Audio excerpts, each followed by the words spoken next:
If you want to permanently delete your Outlook account, you're in the right place. In this video, I'll walk you through the full process step by step, including the important grace period Microsoft gives you before the account is permanently removed. This is useful if you're switching email providers, cleaning up old accounts, or just want to close an Outlook account you no longer use. Before we begin, make sure you understand that deleting your Outlook account can remove access to your emails, files, and any Microsoft services tied to that account.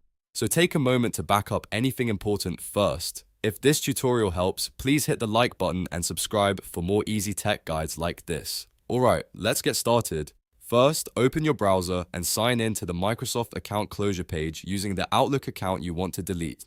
This step is important because you need to be logged into the correct account before Microsoft will let you begin the closure process. Once you're signed in, look for the option that says Close Account and click it. Microsoft will then ask you to verify your identity. This is a security step to make sure it's really you requesting the account deletion. Follow the prompts on the screen and complete any verification method they provide. After that, Microsoft will ask you to select a reason for closing the account. Choose the option that best matches why you're deleting it. This helps Microsoft understand why you're leaving, but it also keeps the process moving forward. Next, you'll see a final confirmation step where you can choose to mark the account for closure. When you do this, the account is not deleted immediately. Instead, Microsoft places it into a grace period, which is usually 30 or 60 days, depending on the account and region.